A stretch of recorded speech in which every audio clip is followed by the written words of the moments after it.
Bismillahirrahmanirrahim. Hamba-hamba Allah yang dirahmati oleh Allah Subhanahu wa ta'ala. Kita lanjutkan tentang mizan ini part yang ketiga. Part yang terakhir dalam bab ini.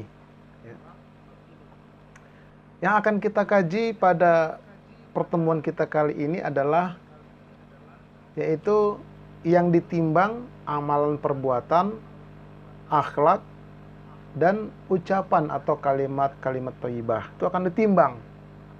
Begitu juga kartu sakti, kartu keimanan ini, yang bernama bitokoh, yang sangat berat dia. Nah, bagaimana penjelasannya?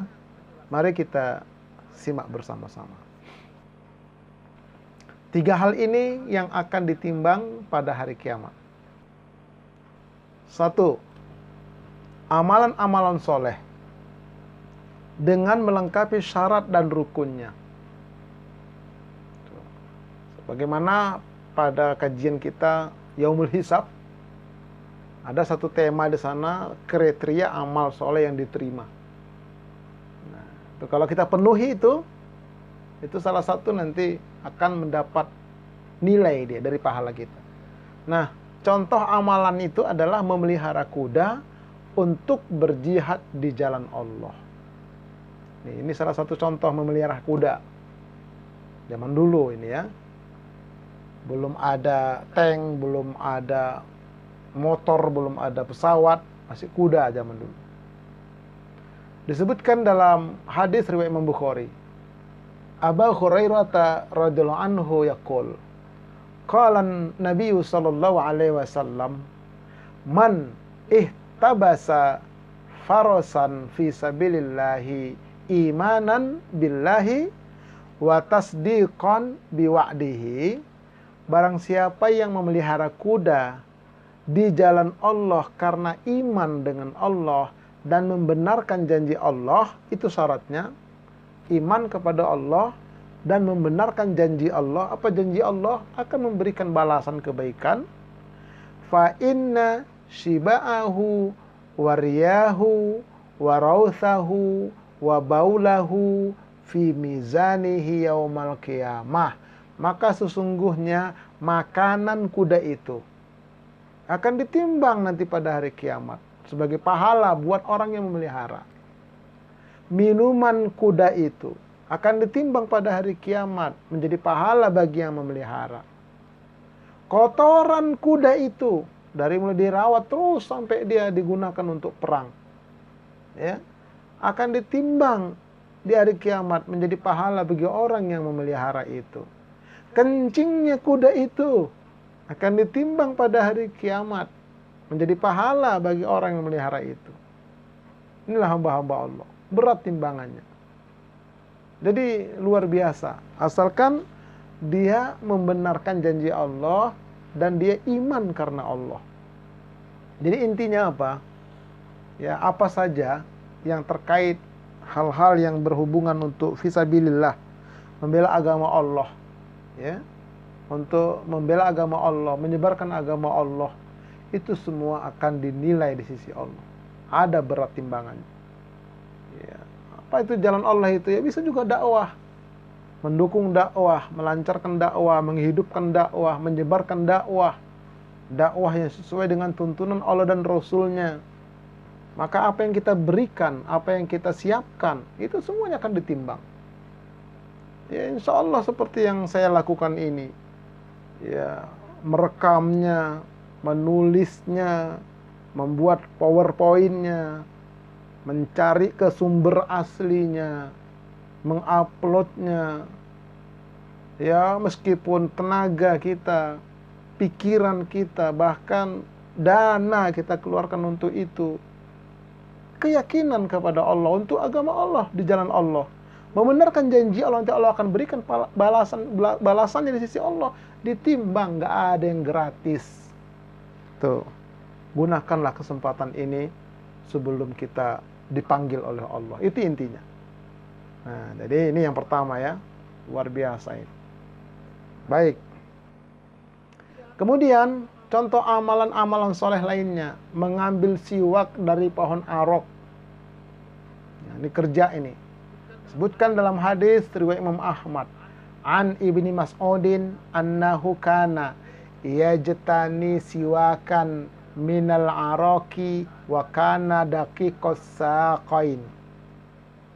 Dari Ibnu Mas'ud bahwasanya adalah ia mengambil siwak dari kayu arok dan adalah kayu arok itu memiliki duri-duri tajam. Jadi siwak yang kalau kita ke tanah suci itu ada siwak yang dipotong-potong itu sudah jadi itu. Itu aslinya diambil dari kebun, ya, dari hutan sana. Ada namanya pohon arok itu dipotong-potong dia jadi siwak dia. Tuh. Jadi intinya bekerja ini, mencari nafkah, ada usaha. Faja'alat ariyahu takfa'uhu. Ya. Maka kemudian datanglah angin menyingkap kakinya Ibnu Mas'ud itu. Maka tampaklah betisnya yang kecil. Itu kerjaan dia mengambil kayu. Jadi ada angin, ya, jubahnya itu ada angin, ketiup angin, jadi nampak kakinya, betisnya itu kecil. Fadhahikal qaumu minhu. Lalu orang-orang melihat itu tertawa. Ya, kecil betisnya, ya kecil banget begitu. Seperti itu ditertawakan. Nah, kemudian Rasulullah tahu hal itu. Sampai kepada Rasulullah berita itu. Faqala Rasulullah sallallahu alaihi wasallam mimma tadhakun. Maka Nabi pun bersabda terhadap apa yang mereka tertawakan itu. Apa yang kalian tertawakan, kata Nabi? Qalu ya Nabi Allah min diqqati saqaih. Wahai Rasulullah, dari kedua betis yang kecil itu memang betul-betul kecil ya Rasulullah, kami ketawa. Faqala, maka Nabi bersabda, walladzi nafsi biyadih, demi yang jiwaku ada di tangannya, di tangan Allah, lahuma athqalu fil mizani min Uhud. Dua betis yang kecil itu nanti di akhirat ditimbang lebih berat daripada gunung Uhud. Oh, itu selalu gunung Uhud jadikan perumpamaan oleh Nabi. Panjang 7 km, lebar 3,5 km, tinggi 350 meter. Tuh, ditimbang dengan dua betisnya Ibnu Mas'ud itu lebih berat betisnya dia. Kenapa? Betis kecil itu digunakan untuk mencari kayu arok, untuk mencari nafkah, bekerja.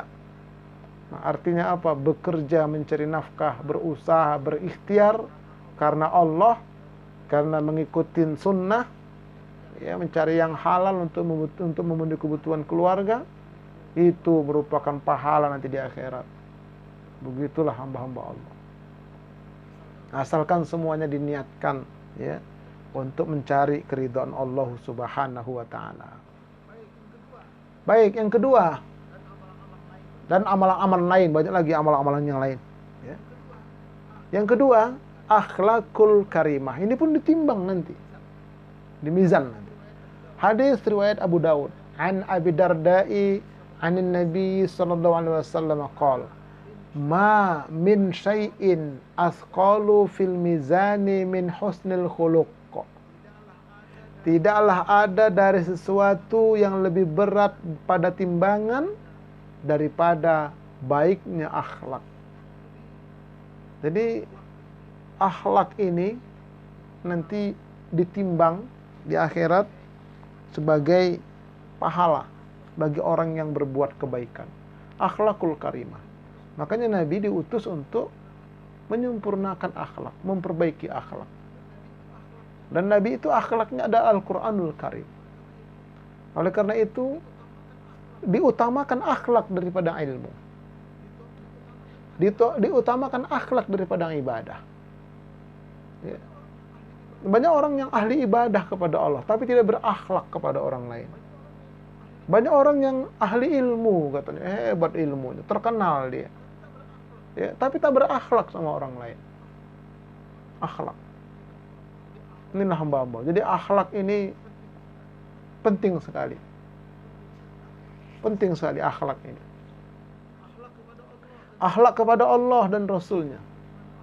Nah, bagaimana akhlak kita kepada Allah? Ibadah kita kepada Allah. Bagaimana akhlak kita kepada Rasul? Ya. Bagaimana hadis-hadis?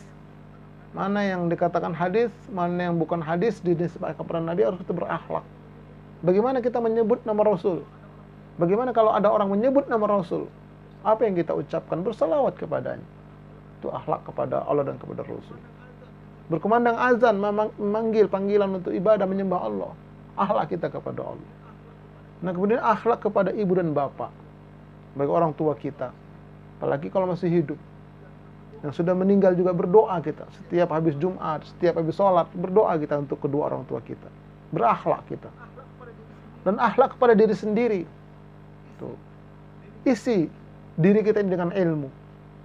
Ya, dengan ilmu, beribadah dan seterusnya. Jasmani kita juga kita berikan kesempatan untuk istirahat, olahraga dan seterusnya. Juga akhlak kepada orang lain. Nah, ini penting, ini akhlak kepada orang lain.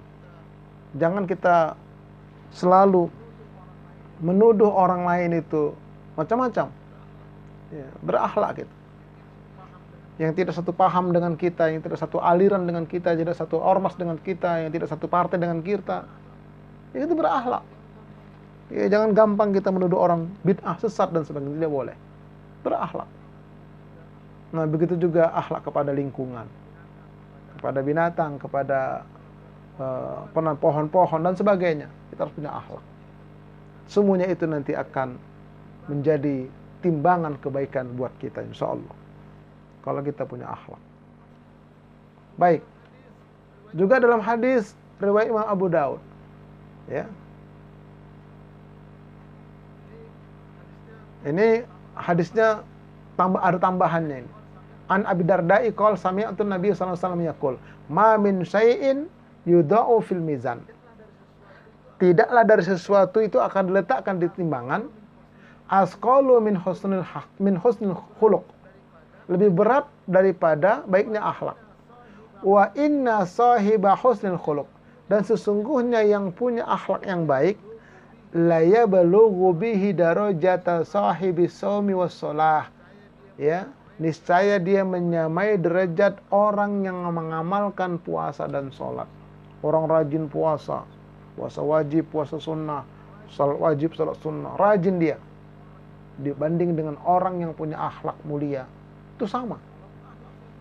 Walaupun akhlak mulia ini dia hanya mengerjakan yang wajib-wajib.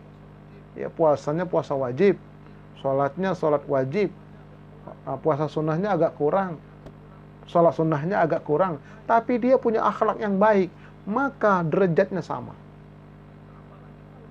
Nah, apalagi kalau dia punya ya puasa yang sunnah juga, sholat yang sunnah juga, tentu dia lebih berat dia. Akhlaknya baik, ahli ibadah, berilmu pula. Wah, itu lebih berat. Tapi kalau dia berilmu, melaksanakan yang wajib-wajib, meninggalkan yang haram-haram, yang sunnahnya tidak seberapa, tapi akhlaknya baik, itu berat timbangan. Sama derajatnya dengan orang yang puasa terus, wajib dan sunnah, sholat terus, wajib dan sunnah. Inilah keutamaan akhlak itu. Nah, baik, yang ketiga yang akan ditimbang adalah kalimat thayyibah. Kalimat thayyibah disebutkan dalam hadis riwayat Imam Bukhari dan Ahmad. An Abi Hurairah taqal, qala Rasulullah sallallahu alaihi wasallam, kalimatani khafifatani 'alal lisani. Ada dua kalimat yang ringan di lisan. Thaqilatani fil mizan. Akan tetapi berat dia di timbangan nanti di akhirat. Lisan mudah. Gampang, enggak pakai modal dia. Cuma di lisan, tapi berat di akhirat. Habibatani ila rahman, bahkan dicintai Allah yang maha pengasih. Ini hamba-hamba Allah. Apa kalimatnya? Subhanallah wa bihamdihi subhanallahil azim. Ya, semua kalimat thayyibah apabila diucapkan dengan penuh keikhlasan, meresapi maknanya dan mengaplikasikan kandungannya, maka akan berat timbangan di sisi Allah. Itu maknanya. Di antaranya disebutkan Nabi subhanallahi wa bihamdihi subhanallahil azim. Banyak lagi kalimat-kalimat thayyibah yang lain. Zikir-zikir yang lain. Zikir pagi petang misalnya. Ya. Bacaan-bacaan setelah sholat, zikir-zikir setelah sholat umpamanya. Dan sebagainya, dan sebagainya. Nah, jadi semua kalimat zikir, kalimat thayyibah itu, kalau kita ucapkan dengan penuh keikhlasan, dalam arti kata mengikuti tuntunan Allah dan Rasul, mengharapkan balasan Allah dan Rasul, balasan Allah dan mengikuti sunnahnya Rasul. Nah, seperti itu. Kita aplikasikan dalam kehidupan, maka nanti menjadi berat timbangan di akhirat. Ya. Subhanallahi wa bihamdihi, subhanallahil azim. Satu kali kita ucapkan, itu ada beratnya. Bayangkan kalau sampai kita ucapkan itu 1 miliar kali seumur hidup. 1 miliar kali seumur hidup. Banyak lah itu. Artinya sedang berjalan kita membaca ini, naik motor kita baca juga.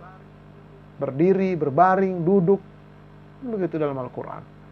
Yang intinya, kalimat-kalimat thayyibah itu kalau kita ucapkan dengan penuh keikhlasan, dengan penuh pengharapan kepada Allah, mengikuti sunnahnya Rasulullah SAW, maka dia akan menjadi berat nanti pada timbangan di akhirat insya Allah. Juga disebutkan dalam hadis riwayat Abu Daud, an Ibni Abbasin qol, kharaja Rasulullah sallallahu alaihi wasallam min indi Juwairiyah wa kana ismuha Burrah fa hawala ismaha. Jadi Rasulullah keluar, ya, keluar ketika itu melewati Juwairiyah, namanya menjadi Burrah, diganti sama Nabi. Fa kharaja wa hiya musallaha. Nabi keluar, dia di tempatnya berzikir, ya, di tempatnya sholat. Faraja wa hiya fi musallaha. Nabi pun pulang, dia masih di situ. Nabi sudah kemana berdakwah, masih di situ. Faqala lam tazali fi musallaki haza, qalat na'am. Engkau tidak beranjak, tidak meninggalkan tempat kamu ini? Iya ya Rasulullah. Qala qad qultu ba'da arba'a kalimatin salasa marratin. Aku sudah mengucapkan, ya, ada 4 kalimat, 3 kali. Lawuzinat bima qulti lawazanat hunna. Seandainya ditimbang, maka lebih berat daripada amalanmu. Apa bacaannya? Subhanallah wa bihamdihi adada khalqihi wa ridha nafsihi wa zinata arsyihi wa midada kalimatihi. 3 kali dibaca. Subhanallahi wa bihamdihi adada khalqihi wa ridha nafsihi wa zinata arsyihi wa midada kalimatihi. Subhanallahi wa bihamdihi adada khalqihi wa ridha nafsihi wa zinata arsyihi wa midada kalimatihi. Ini zikir pagi petang. Termasuk salah satu zikir pagi petang. Ini lebih berat timbangannya daripada yang duduk terus, ya, tidak ada kerjaan di situ terus dia. Jadi ada waktunya sholat, ada waktunya bekerja, itu maksudnya. Waktu bekerja, waktu berjalan baca ini boleh. Zikir pagi petang ini memang yang dicontohkan oleh Rasulullah SAW. Nah, ini hamba-hamba Allah. Baik. Nah, kemudian dalam hadis yang lain, riwayat Imam Muslim, an Abi Malik al-Asy'ari qala Rasulullah sallallahu alaihi wasallam, at-tuhuru syatrul iman. Kebersihan itu adalah setengah iman. Walhamdulillahi tamla'ul mizan. Ucapan alhamdulillah adalah memenuhi timbangan. Jadi kembali lagi, kalimat thayyibah itu berat timbangannya. Mudah diucapkan dia. Wa subhanallahi walhamdulillahi tamlani. Kalimat subhanallah alhamdulillah itu memenuhi 2 timbangan. Dua-duanya itu memenuhi timbangan. Au tamla'u ma baina samawati wal ard. Atau memenuhi 7 lapis langit dan bumi. Sampai begitu kata Nabi. Kalimat subhanallahi walhamdulillah. Subhanallahi walhamdulillah. Diucapkan dengan penuh keikhlasan. Memenuhi 7 lapis langit dan bumi. Wassalatu nurun. Salat itu adalah cahaya. Wasodaqatu burhanun, sedekah itu adalah petunjuk. Wasabru diaun, sabar itu adalah sinar. Wal Qur'anu hujjatun laka au alaika. Al-Quran itu adalah hujah amal kebaikanmu dan amal keburukanmu. Kullun nasi yaghdu, setiap manusia adalah berusaha. Fabayyi'un nafsahu, maka menjual dirinya. Famu'tikuha au mubikuha, maka dia akan membebaskan dirinya atau dia akan menghancurkan dirinya. Nah, jadi tergantung masing-masing. Ya. Mau dia berusaha beramal ibadah, maka dia akan selamat.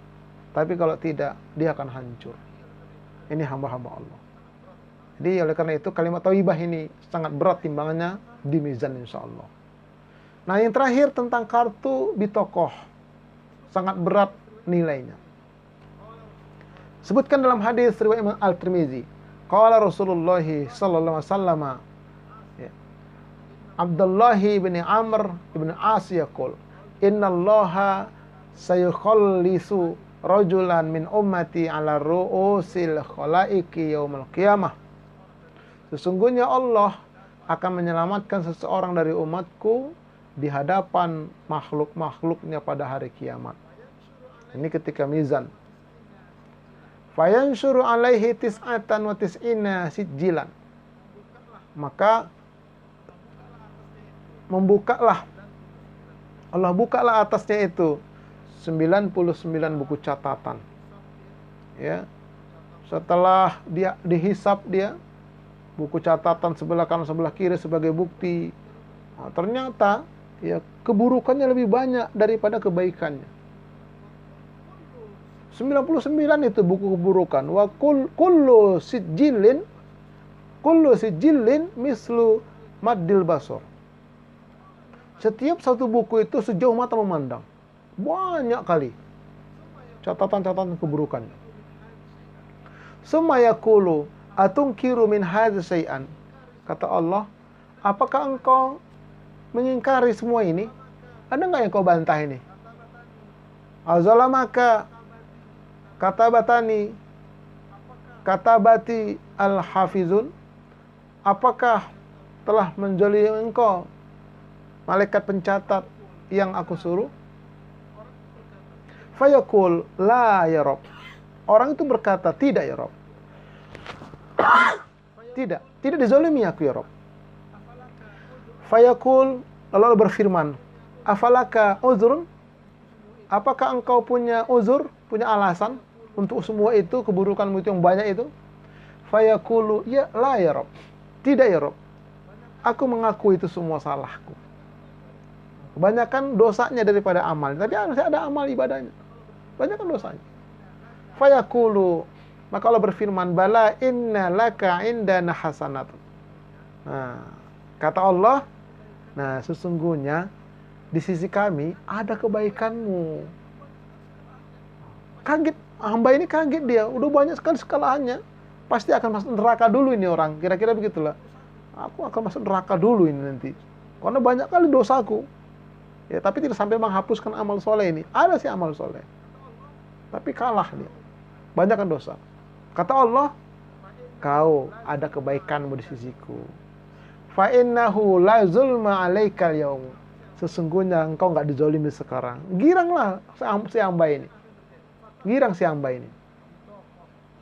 Nah, kemudian apa yang terjadi? Fatakhruju bitokoh fiha. Lalu Allah keluarkanlah satu kartu. Nah, dikeluarkan kartu. Ini kebaikan kamu nih. Ini kartunya nih. Apa isi kartunya? Asyhadu an la ilaha illallah wa asyhadu anna Muhammadan abduhu wa rasuluh. Fayaqulu uhdur waznaka. Maka kata Allah, sini timbangan engkau. Ada timbang, ternyata beratan dosanya, pahalanya sedikit. Allah kasih kartu, ini kartu engkau ini. Taruh.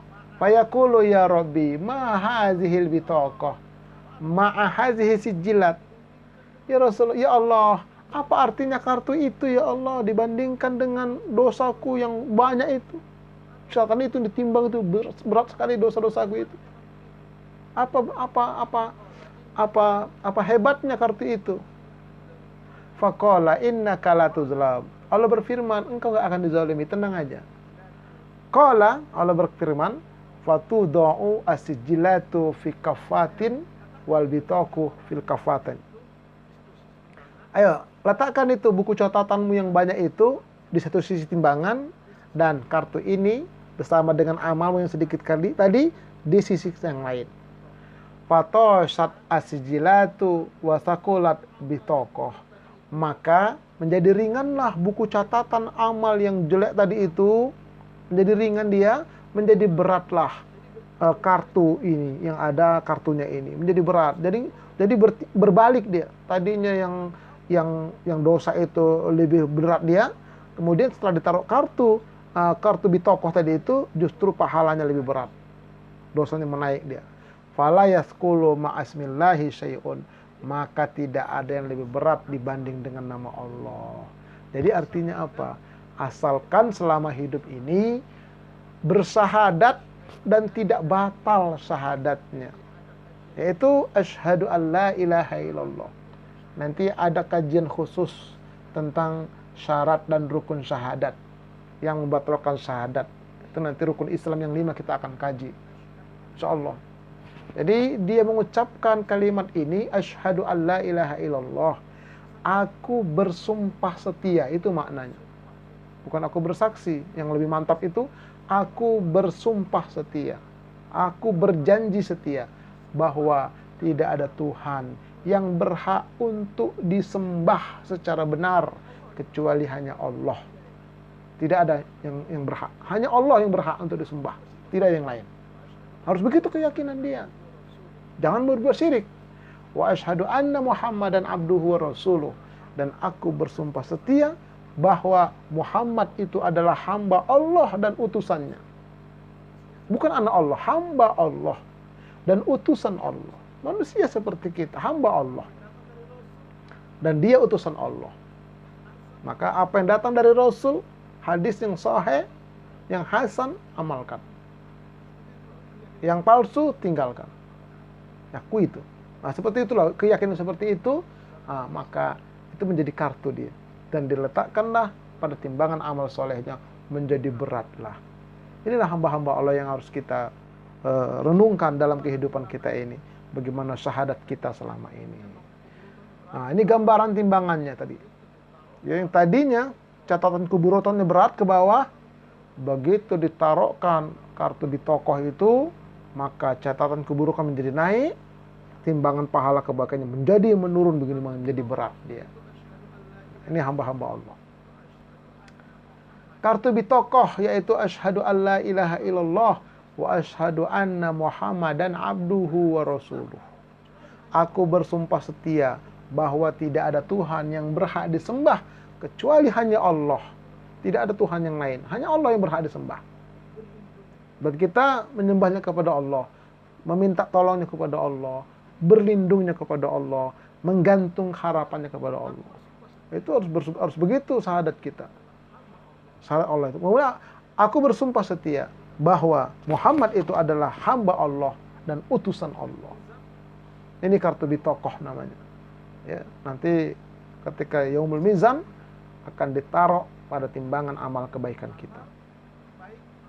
Kesimpulannya, ya, amal baik, amal buruk akan ditimbang. Kemudian, berapa beratnya dicatat, dijadikan buku catatan. Buku catatan akhir, ya, hasil akhir. Nah, kemudian